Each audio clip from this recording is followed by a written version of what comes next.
Assalamualaikum warahmatullahi wabarakatuh. Saudara-saudaraku yang dirahmati Allah, malam ini kita tidak sedang membahas kisah biasa. Yang akan kita ungkap adalah sebuah pendamping gaib yang telah mengikuti seorang wanita asal Gresik, Jawa Timur.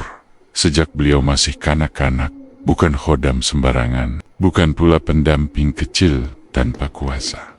Khodam ini mengaku sebagai penguasa wilayah Mojokerto. Dan penguasa Mojokerto itulah yang mendampingi beliau selama puluhan tahun. Mengikat, melindungi, sekaligus menguasai secara halus kehidupan spiritualnya.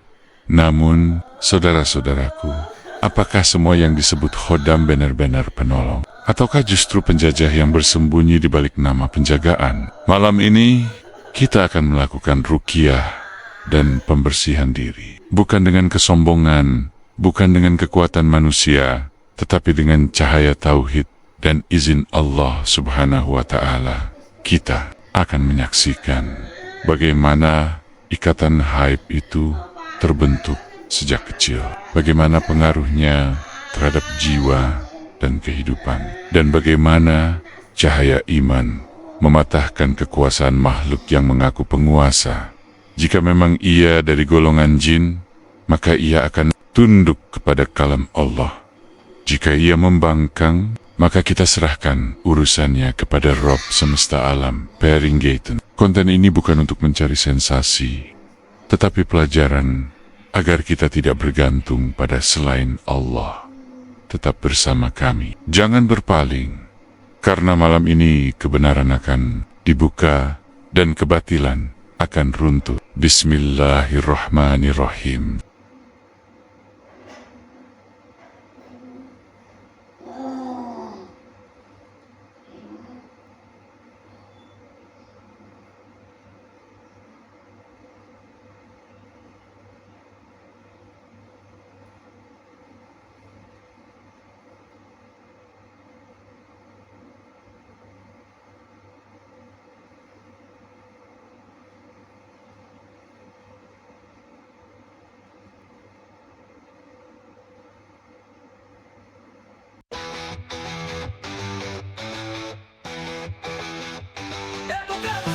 Aku melangkah di jalan sunyi, mencari cahaya sang ilahi. Jejakku lama suluh di bumi, menyinari hati, teguhkan diri.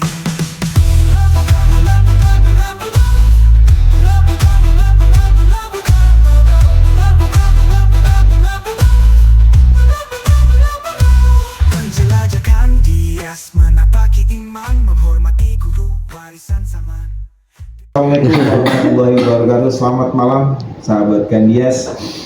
Episode kali ini saya tidak melakukan eksplor ke alam.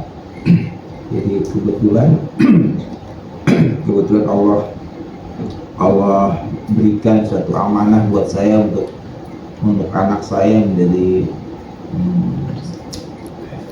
mana, Gresik, yang menjadi suatu harapan sih sebetulnya dari dulu. Ya, mungkin saya yang memberikan harapan itu kepada keinginan para sesepuh saya. Ada sosok wanita, seorang anak wanita yang bisa mampu belajar tentang pengkajian diri ataupun ngaji rasa, ataupun kalau Allah izinkan ya, anak saya ini Tiwi bisa Allah berikan pelajaran secara batinnya Al-Quran.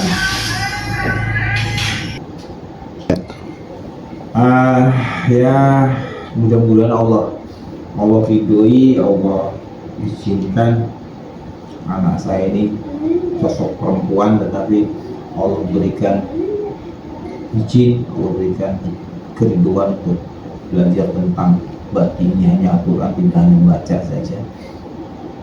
Ya bagi saya sebagai orang tua, mudah-mudahan Dewi ini bisa menjadi penerus yang bisa berbagi nanti di sana di Jawa Timur sana, di Gresik sana. Ya, kebetulan alam sana udah saya paham. Jadi perjalanan ulama-ulama Nusantara juga kuat di sana. Jadi alam keislamannya, alam keimanan di sana juga cukup kuat, karena di sana ada Wali Songo juga, Sunan Gresik. Tapi kalau TV ini, anak saya ini memang basic pembelajaran agamanya dari leluhurnya, entah itu dari buyutnya, entah itu dari kakeknya, dia belajar dari kebakalan nih. Jadi beliau nyebrang untuk belajar tentang keimanan, keislaman di Pulau Madura. Jadi ceritanya seperti itu. Pelajarannya, perjalanannya luar biasa. Anak saya ini sosok wanita, tapi kalau saya lihat dari kecerdasan rohani, ya baru kali ini lah saya melakukan perjalanan, saya mau berbagi kepada saudara, kepada anak, kepada seseorang yang Allah beri izin, Allah berikan ridhoi gitu, atas ridho Allah. Baru kali ini lah saya menemukan sosok perempuan yang masih muda, yang masih energik, yang secara mental, jasmani dan rohaninya luar biasa. Yang mudah-mudahan menjadi penerus lah, jadi penerus terutama ya kultur budaya, pola pikir, cara pengupasan tentang keimanan, ketauhidan secara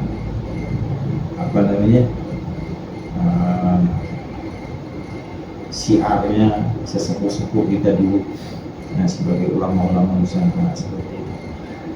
Jadi kebetulan di dalam perjalanannya ini ada sedikit pelajaran syirik nih, sahabat Randias. Saya tidak akan pernah membahas manusianya, tapi yang saya kejar adalah setannya. Jadi ada beberapa setan yang betul-betul mempengaruhi jiwanya, kehidupannya. Mungkin kalau bisa dibicara, kalau secara bahasa sekarang guna-guna kali ya Gi ya. Jadi tapi tanpa disadari oleh anak saya TV. Jadi ya subhanallah, kalau pertemukan, kita coba minta kepada Allah, karena saya tidak berbuat apa-apa, tidak ada upaya. Anak saya minta kepada Allah, ya Allah kabulkan, alhamdulillah. Jadi mungkin tahapan pembersihan rohani itu ada 3 malam, sahabat kan dia sendiri. Bertanyalah kepada Allah 3 kali. Itu yang saya lakukan. Jadi nanti ada tahap malam pentapakuran pertama, pentapakuran kedua, dan ketiga. Kalau nanti 3 clear, insya Allah ya secara ainul yakin saya gitu. Jadi berarti aura, jiwa, pikirannya sudah murni sebagai TV yang terlahir sebagai sosok manusia yang mulia, yang Allah berikan, yang Allah ciptakan seperti itu. Ya tinggal pembentukan aja nanti. Jadi walau nanti anak saya akan starting belajar ilmu tauhidnya, nanti berlanjut apa seperti apa. Gitu ya, saya sebagai orang tua sih menginginkan TV ini menjadi penerus dari sosok anak perempuan lah, seperti itu sahabat Kandias. Ya mungkin di sini ada anak saya sendiri karena bingung dia, kok saya seperti ini ya, makanya bingung. Jadi ya mungkin ada dari TV mau mengutarakan sesuatu, berbagi kepada audiens, teman-teman, sahabat Kandias yang selama ini dirasakan perjalanannya. Silakan kalau mau berbagi, karena itu merupakan pembelajaran, merupakan pengetahuan, mudah-mudahan bermanfaat buat saudara-saudara kita di luar sana seperti itu. Ya terlepas konten, terlepas pelajaran tauhid bagi saya, jadi edukasi mudah-mudahan sebagai pembelajaran gitu, seperti itu. Oke, sahabat Kandias, ini mungkin ya anak saya mau cerita, karena di dalam perjalanan ini dia juga sebetulnya tidak tahu di dalam dirinya ada apa, seperti apa, tidak tahu ya. Baru Allah, nanti Allah bukakan itu semua seperti apa yang ada di dalam jiwanya, di dalam jasadnya, seperti itu. Nanti Allah buktikan secara kasat mata, Allah buktikan secara pendengaran, telinga, mata, dan dia akan merasakan bagaimana dasarnya kekuatan setan yang bisa masuk ke dalam jiwa kita. Dan bagi saya tidak ada yang hebat, tidak ada sihir, tidak ada setan jin yang hebat, tidak akan mampu melawan kekuatan Allah, melebihi kalam Allah. Ya, jadi maksudnya kita kan mau cerita. Ada yang mau ditanya silakan. Jadi kalau TV mau bertanya, saya hanya sebatas yang mungkin hanya sedikit saja karena saya sendiri merasa tidak memiliki apa-apa, hanya berbagi pengalaman aja gitu. Ya, perjalanannya untuk menuju sekarang ini tuh panjang sebenarnya, Wak. Iya. Jadi perjalanan ini tuh awalnya dari memang usia kecil sudah mengalami hal-hal, entah itu sesuatu kelebihan yang diberikan sama Allah, saya tidak tahu sebenarnya. Karena dari pihak keluarga saya kan memang tidak ada basic yang menuntun dalam hal seperti itu, latar belakang tidak ada. Jadi untuk pencarian sesuatu itu akhirnya terombang-ambing. Jadi perjalanan itu sampai di titik usia memang masuk pernikahan seperti itu. Itu perjalanannya pun tidak mudah. Banyak jatuh bangunnya,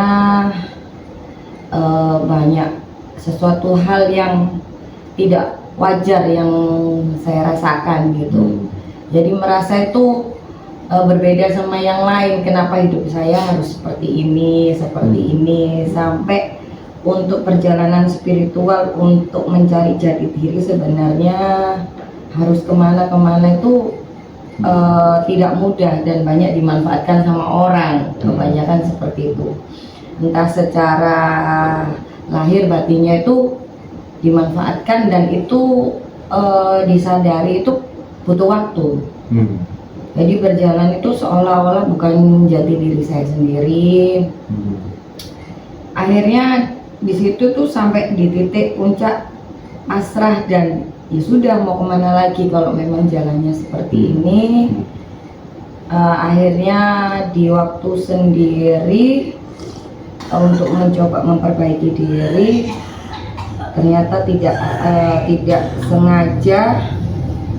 Sebenarnya tidak ada niat untuk datang ke sini, yang awalnya begitu. Apa ya? Karena mungkin sudah banyak yang saya lewati dengan sesuatu hal yang bertemu dengan orang yang haknya di bidangnya, tapi banyak dimanfaatkan dan disalahartikan.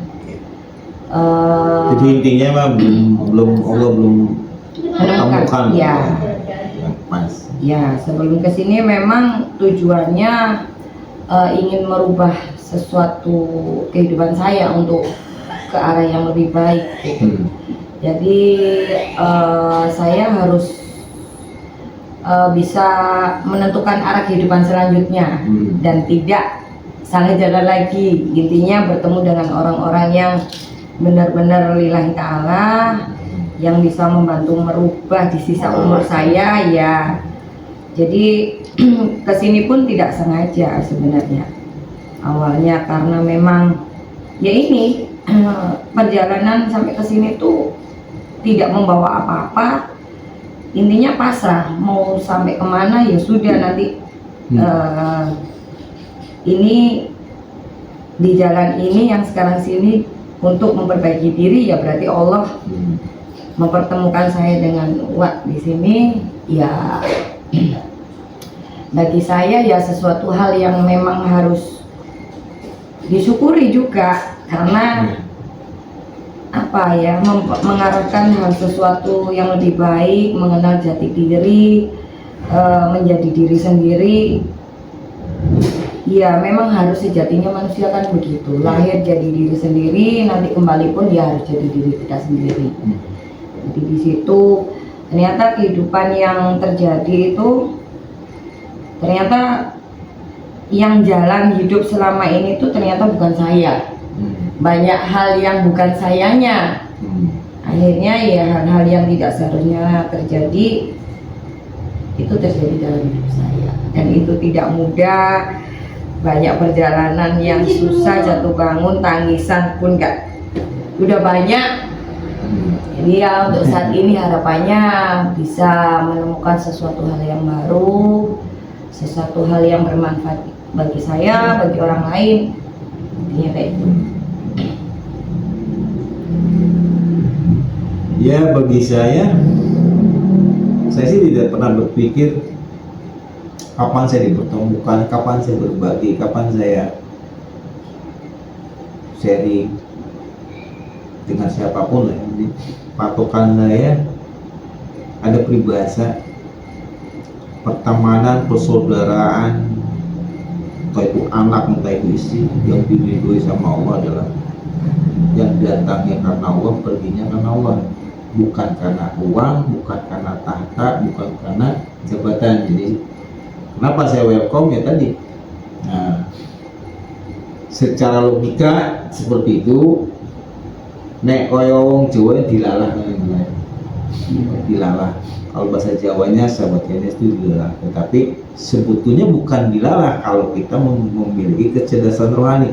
Rencana pertemuan saya dengan TV itu sudah dipersiapkan dari semenjak beberapa tahun yang lalu, cuma itu menjadi PR bagi pribadi saya, PR untuk para sesepuh yang tadi saya bicarakan, menjadi suatu impian, menjadi suatu cita-cita, keinginan ada sosok anak perempuan yang bisa mewarisi pembelajaran poin ini seperti itu. Jadi pas begitu ketemu ya mudah saja sih, jadi akan mengalir begitu saja pembelajaran poin itu seperti itu. Nah, tugas saya hanya satu, minta kepada Allah, ya Allah berikan nurilahi kalam Allah kepada anak hamba.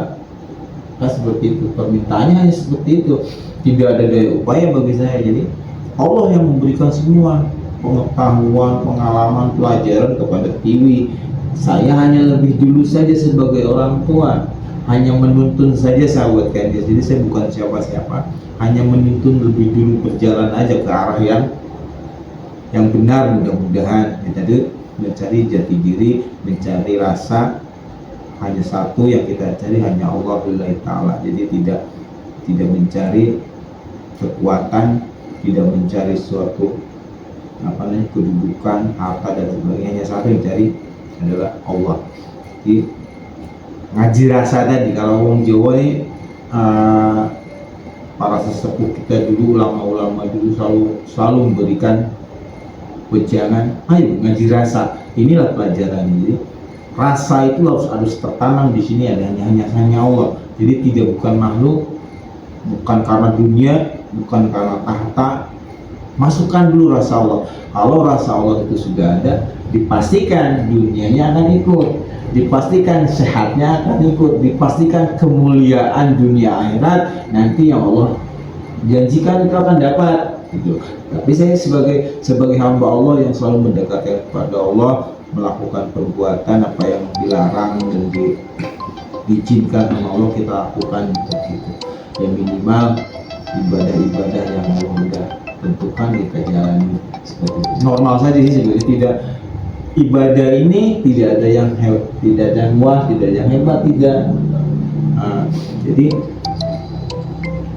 mawas diri, simpel sebetulnya. Kalau kita pengen kaya, mulia di posisi sekarang misalnya, hanya satu, hanya pasrah kepada Allah, ikhtiar, buang pikiran negatif, buang rasa kotor, benci kepada sesuatu, terutama benci kepada makhluk Allah, jadi sesama. Itu menghilangkan hanya satu, rasa Allah. Nanti dikala kita ketemu sesuatu ya semua karena Allah, jatuhnya kita ya karena Allah, kayaknya kita ya juga karena Allah, sakitnya juga kita karena Allah. Nah, kita belajar itu semua kita kembalikan kepada Allah dengan ikhlas, dengan sabar, tawakal tadi. Karena ikhlas itu adalah tauhid. Percuma kita bicara tauhid tentang yakin dengan Allah kalau kita tidak ikhlas, karena ikhlas itu adalah tauhid. Gitu. Kita sholat semua tidak lakukan dengan ikhlas, ya lebih baik tidur menurut saya loh ya. Kalau Allahu Akbar kita melakukan sesuatu kebaikan tapi di sini kotor, saya lebih baik tidur gitu. Seperti itu. Oke sahabat Kanias, mungkin ya Mbak Tiwi mau berbagi bagaimana rasanya dalam perjalanan hidup. Di sini ada beban yang tidak nampak ataupun hal-hal yang gaib, silakan utarakan.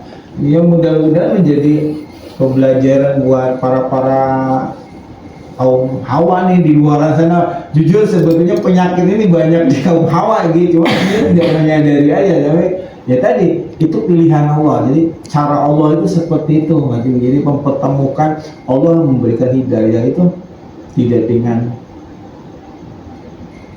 udah dikasih tahu, ya dengan sendirinya tadi dilalah tadi kalau orang Jawa. Ya seperti itu. Ya silakan kalau mau berbagi lah. Jadi intinya gitu sahabat Kanias. Ya mungkin silakan kalau ada yang mau komen, bertanya tentang perjalanannya Mbak Tiwi, nanti ya bisa ada kontak personnya Kandias, nanti bisa ingin merasakan nih, misalnya mau bicara langsung ke pelakunya yang merasakan gimana sih kehidupan kok sama dengan saya, mau saya mau berbagi caranya, silakan. Jadi sahabat Kandias bisa di bawah sini nanti ada kontak personnya sahabat Kandias. Ya, mau cerita silakan. Ya, kayak gitu teman-teman ya.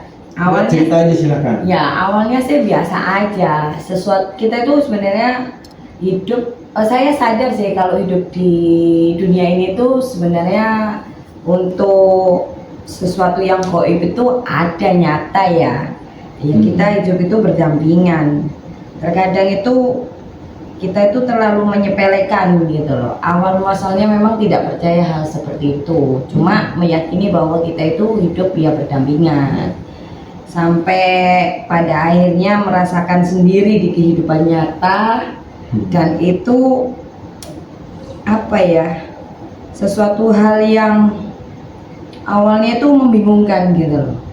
Ini tuh apa benar yang saya tahu ini tuh memang apa hanya apa ya pikiran saya atau memang benar adanya, itu masih meraba-raba awalnya gitu. Semakin usia semakin menginjak kita dewasa, akhirnya memahami itu, tapi tidak ketemu seseorang yang bisa mengarahkan itu. Jadi mencari sendiri. Nah, di situ itu bertemu beberapa orang. Akhirnya diarahkan memang yang disuguhkan itu memang dengan ayat-ayat Allah, ayat-ayat suci Al-Quran. Tapi ternyata di balik itu tuh sejatinya ya hal-hal yang tidak baik yang saya terima. Mau dipercayakan itu guna-guna atau apa ya, kalau Jawanya itu lintrek kali ya. Awalnya nggak percaya sih, cuma pada akhirnya merasakan dan itu perjalanannya itu akhirnya menjadi kayak menyiksa batin gitu. Jadi secara lahir batinnya itu sakit, semua itu sakit. Karena apa, ngerasa itu kayak ada di bawah ini, di titik bawah sadar itu kadang ada penolakan. Jadi ada kayak berperang gitu di dalam diri. Ini sejatinya bukan saya, tapi ini yang terjadi. Ini yang tidak saya mau, tapi kok ini yang terjadi gitu. Akhirnya mencoba untuk mencari ini harusnya gimana, berusaha untuk cari pengobatan ke sana ke sini. Ternyata malah disalahgunakan gitu. Terakhir yaitu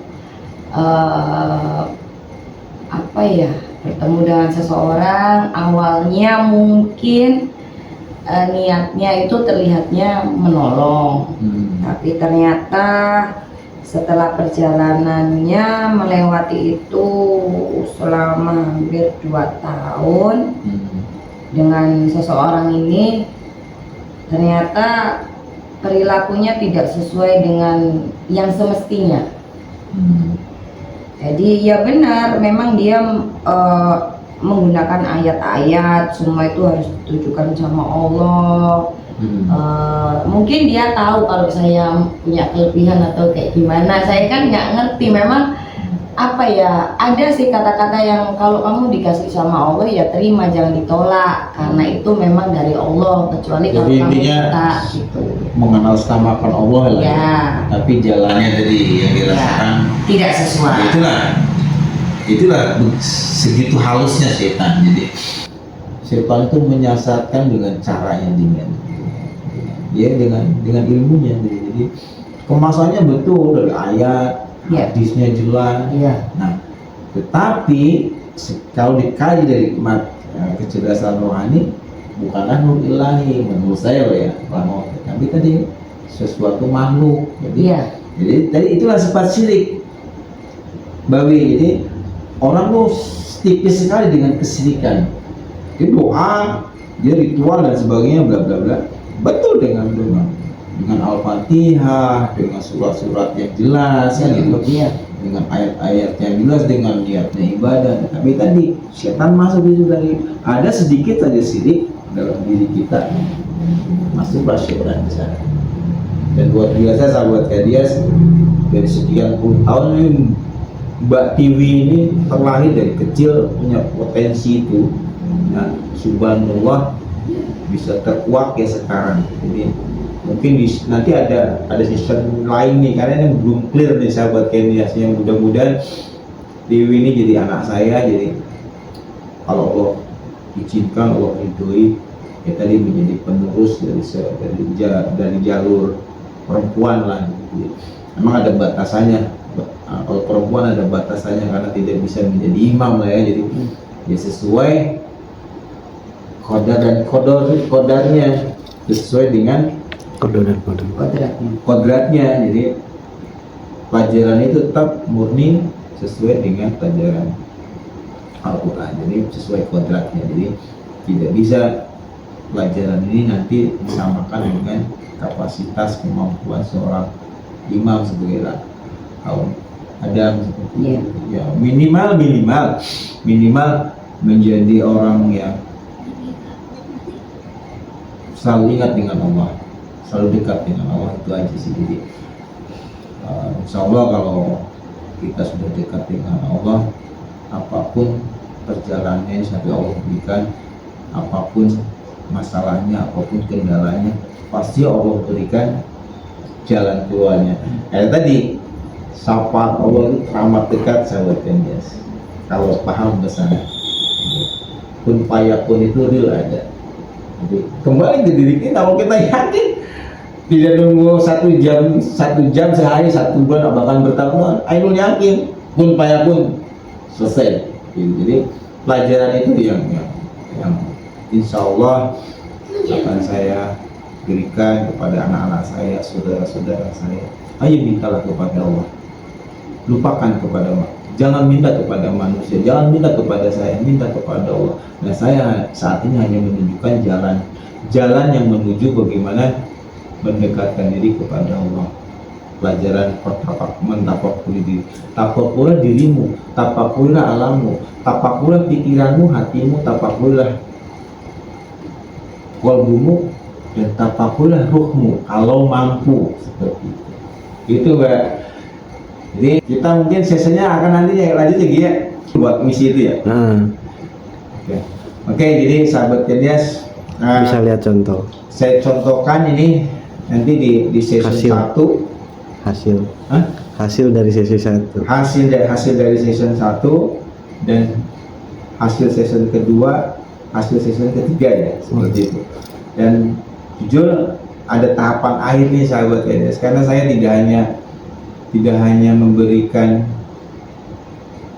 menuntun anak saya menghadap kepada Allah, tetapi ingin memberikan bagaimana caranya kita mendekatkan diri dengan Allah dengan sedekat-dekatnya. Itu ada session tanya jawab lagi nanti di sini karena udah clear ya, seperti itu. Bang, udah cukup. Oke, sahabat Kandias, mudah-mudahan kita dipertemukan lagi di episode yang akan datang nih, masih bicara tentang pelajaran dua logika, dua nalar. Jadi mudah-mudahan diberikan sehat, diberikan rezeki yang melimpah, diberikan keselamatan. Saya yakin syafaat keramat dekat dengan kita. Tinggal kita yang mau apa tidak minta pertolongan kepada Allah, bukan kepada makhluk, bukan kepada siapa-siapa. Oke, saya tutupi akhir kata, wabillahi taufiq wal hidayah. Wassalamualaikum warahmatullahi wabarakatuh. Terima kasih yang sudah subscribe. Jangan lupa yang belum subscribe, like, comment, and share-nya untuk kemajuan channel kami. Dan insya Allah ini anak saya jadi timnya saya nanti nih. Tim lapangan nanti, jadi saya hanya mandu saya biar dia yang perang lewat setannya, nanti dia aja. Jadi saya sih istirahat aja gitu ya. Di belakang saya. Jadi sahabat Kandias, perjalanan sesungguhnya saya tafakur di alam itulah bukan kita hebat, tetapi justru kita lagi memperangi kekuatan setan di luar sana. Jadi, posisi kita konten itu, posisi kita takut sebetulnya karena melawan langsung kekuatan sihir, kekuatan setan. Oke, ikutin terus perjalanan sahabat Kandias, masih mudah-mudahan diberikan usia panjang. Oke, selamat malam. Terima kasih atas attentionnya, terima kasih atas doa dan supportnya untuk teman, saudara, sahabat. Oke, selamat malam.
Ini itu Mi.